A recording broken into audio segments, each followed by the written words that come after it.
আলহামদুলিল্লাহ, মহান আল্লাহ পাকের দরবারে অসংখ্য অগণিত শুকরিয়া। যে মহান আল্লাহ রব্বুল আলামিন আমাদেরকে কোরআন এবং হাদিসের জান্নাতি বরকতি রহমতি বাগানের মধ্যে কিছু কথা শোনা এবং বলার তৌফিক দান করেছেন। এজন্য অন্তরের অন্তঃস্থল থেকে সেই মহান রব্বে কারীমের দরবারে শুকরিয়া আদায় করে সকলেই বলি আলহামদুলিল্লাহ। আমি আপনাদের সামনে পবিত্র কোরআনুল কারীম থেকে একটি আয়াতে কারিমা তেলাওয়াত করেছি। রাসূল করিম সাল্লাল্লাহু আলাইহি ওয়াসাল্লামের হাদিসের ভান্ডার থেকে একটি হাদিস পাঠ করেছি। এই আয়াত এবং হাদিসকে সামনে রেখে সংক্ষিপ্ত আলোচনা করার চেষ্টা করব ইনশাআল্লাহ তাআলা। আল্লাহ রাব্বুল আলামিন পৃথিবীর সমস্ত মাখলুকাতের মধ্যে মানব জাতিকে সব থেকে সুন্দর আর উত্তম করে তৈরি করেছেন।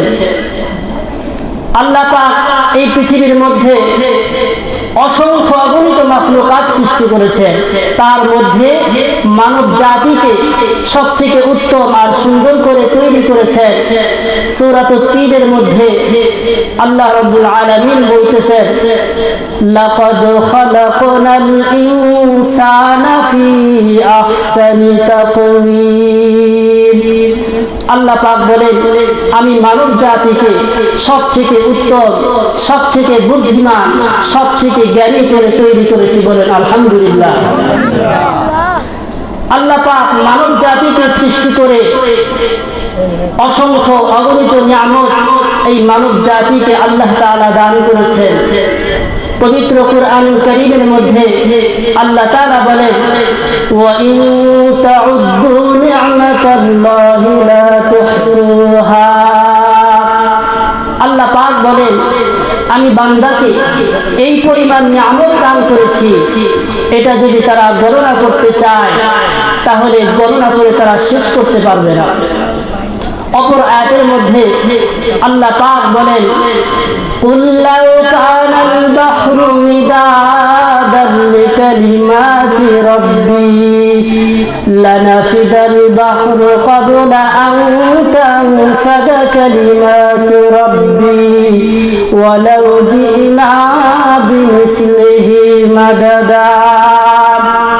আল্লাহ পাক বলেন, আমি আল্লাহ রাব্বুল আলামিন নবীকে বলতেছেন, হে নবী আপনি বলে দিন, আমি আল্লাহ পাক পৃথিবীর মধ্যে যত সমুদ্র বানিয়েছি, এই সমুদ্রের মধ্যে যত পানি আছে, এই পানি সমস্ত পানিকে যদি কালি বানিয়ে আল্লাহ পাকের কালিমাগুলো, আল্লাহ পাকের নিয়ামতগুলো লিখতে শুরু করা হয়, তাহলে এই কালি শেষ হয়ে যাবে, তো আল্লাহ পাকের কালিমা, আল্লাহ পাকের নিয়ামতগুলো লিখে শেষ করা যাবে না। বলেন সুবহানাল্লাহ। শুধু তাই নয়, ওয়ালাউ জিনা বিমিসলিহি মাদাদা। আল্লাহ পাক বলেন, এভাবে একবার লেখার পরে আবারও যদি সমস্ত পানিতে আবার কালি বানিয়ে আবার লিখতে শুরু করা হয়, তো সমস্ত কালি শেষ হয়ে যাবে, তো আল্লাহ পাকের নিয়ামতগুলো লিখে শেষ হবে না। বলেন আল্লাহু আকবার। সমস্ত নিয়ামতের মধ্যে মানব জাতিকে আল্লাহ যে একটি নিয়ামত দান করেছেন, তার মধ্যে অন্যতম একটি হচ্ছে সন্তান সন্ততি। সন্তান সন্ততি এই সুইচ অন করা লাগে না এবার। আল্লাহ পাকের অন্যতম একটি নিয়ামত। আল্লাহ পাক কুরআনের মধ্যে বলেন, আল মালু ওয়াল বানুনা জিনাতুল হায়াতিদ দুনিয়া। দুনিয়ার সম্পদ আর সন্তান সন্ততি এটা মানুষের জন্য দুনিয়ার সৌন্দর্য, দুনিয়ার শোভা। এই সন্তান দুই ধরনের হয়ে থাকে। নেককার সন্তান, যে সন্তানের কারণে পিতা মাতা দুনিয়ার মধ্যে সম্মানিত হয়, আখিরাতেও সম্মানিত হয়। দুই নাম্বার বদকার সন্তান, যেই সন্তানের কারণে পিতা মাতা দুনিয়ার মধ্যে লাঞ্ছিত হয়, আখিরাতেও লাঞ্ছিত হয়। আল্লাহ পাক পবিত্র কুরআনুল কারীমের মধ্যে বলেন, ইন্নামা আমওয়ালুকুম ওয়া আওলাদুকুম ফিতনাহ। আল্লাহ রাব্বুল আলামিন পবিত্র কুরআনুল কারীমের মধ্যে বলতেছেন, ও দুনিয়ার মানুষ, আমি আল্লাহ পাক তোমাদেরকে যে সন্তান সন্ততি দান করেছি, যেই ধন সম্পদ দান করেছি, ওই ধন সম্পদ আর সন্তান সন্ততি দুনিয়ার মধ্যে তোমাদের জন্য পরীক্ষা স্বরূপ। আল্লাহ পাক বলেন, এটা দুনিয়ার মধ্যে তোমাদের জন্য পরীক্ষা স্বরূপ।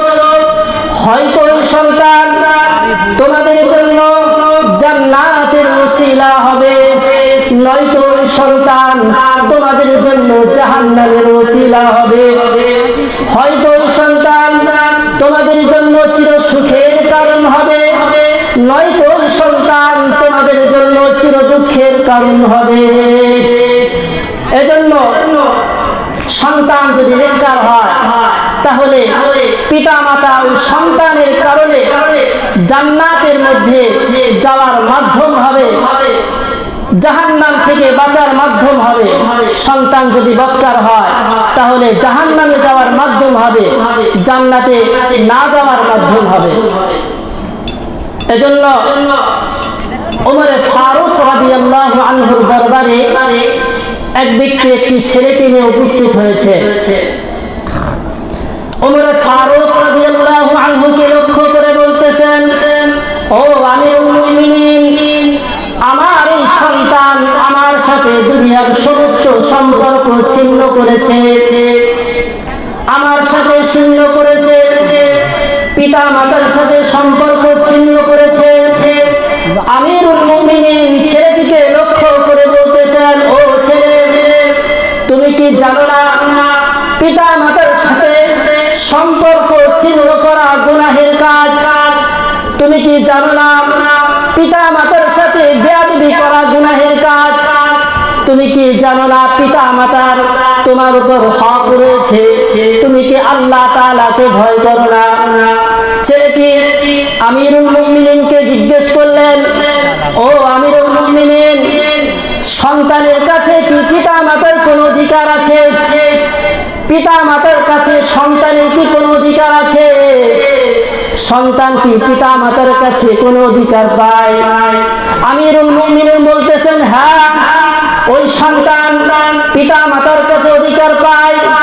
তখন আমিরুল মুমিনিনকে ওই সন্তান বলতেছে, আল্লাহর কসম করে বলতেছি, ও আমিরুল মুমিনিন, আমার এই পিতা দুনিয়ার মধ্যে আমার জীবনের একটা হক আদায় করে নাই। তখন আমিরুল মুমিনিন পিতাকে লক্ষ্য করে বলতেছেন, তুমি অভিযোগ করতেছ তোমার সন্তান তোমার সাথে সম্পর্ক ছিন্ন করেছে, অথচ আমি দেখি তোমার সন্তান তোমার সাথে সম্পর্ক ছিন্ন করার আগে তুমি তো তার সাথে আগে সম্পর্ক ছিন্ন করেছ, কারণ তুমি তার একটি হক তুমি আদায় করো নাই। এজন্য আল্লাহ তাআলার কাছে আমাকে আপনাকে নেক সন্তানের জন্য দোয়া করতে হবে। নবীরা পর্যন্ত আল্লাহ তাআলার কাছে নেক সন্তানের জন্য দোয়া করেছেন। নবীরা পর্যন্ত আল্লাহ তাআলার কাছে নেক সন্তানের জন্য দোয়া করেছেন।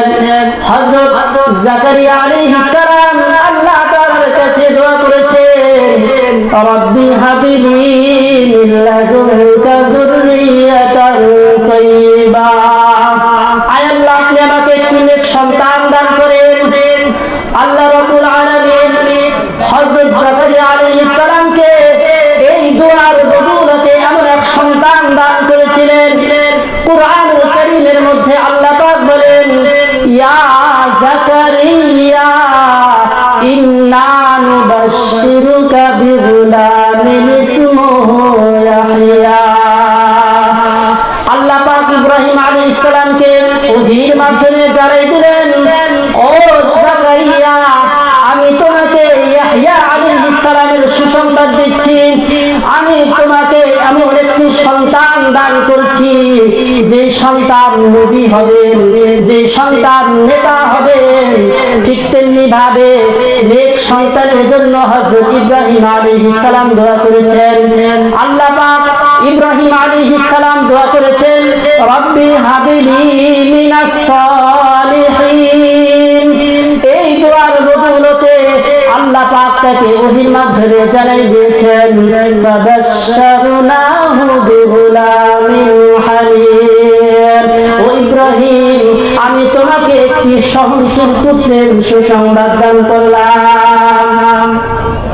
আল্লাহ পাক ইব্রাহিম আলাইহিস সালামকে এমন এক সন্তান দান করেছিলেন যে সন্তানের বংশধর থেকে বিশ্ব নবী সরকারে দো আলম সাইয়্যিদুল মুরসালিন খাতামুন নবিয়্যিন রাসূল করিম সাল্লাল্লাহু আলাইহি ওয়াসাল্লাম জন্ম লাভ করেছিলেন। এজন্য আমাকে আপনাকে আল্লাহ তাআলার কাছে দোয়া করতে হবে, রব্বি হাবলি মিন লাদুনকা যুররিয়াতান তাইয়্যিবা, রব্বি হাবলি মিনাস সালিহিন। এই দোয়া যদি আল্লাহ পাকের বান্দা করে, আল্লাহ পাক ওই ব্যক্তিকে নেক সন্তান দান করবেন। সন্তান দেওয়ার মালিক কে? আল্লাহ রাব্বুল আলামিন। পবিত্র কুরআনুল কারীমের মধ্যে আল্লাহ পাক বলেন, লিল্লাহি মুলকুস সামাওয়াতি ওয়াল আরদ ইয়াখলুকু মা ইয়াশা ইয়াহাবু লিমান ইয়াশাউ ইনাসা ওয়া ইয়াহাবু লিমান ইয়াশাউ যুকুর। আল্লাহ পাক পবিত্র কুরআনুল কারীমের মধ্যে বলতেছেন, ও দুনিয়ার মানুষ শুনে রাখো, পৃথিবীর সমস্ত কিছুর রাজত্ব আমি আল্লাহ পাকের জন্য। আমি আল্লাহ পাক যাকে ইচ্ছা করি তাকে পুত্র সন্তান দান করি, আমি আল্লাহ পাক যাকে ইচ্ছা করি তাকে কন্যা সন্তান দান করি, আমি আল্লাহ পাক যাকে ইচ্ছা করি তাকে পুত্র এবং কন্যা সন্তান উভয়টাই দান করি। আমি আল্লাহ রাব্বুল আলামিন যাকে ইচ্ছা করি তাকে সন্তান থেকে বঞ্চিত করে রাখি।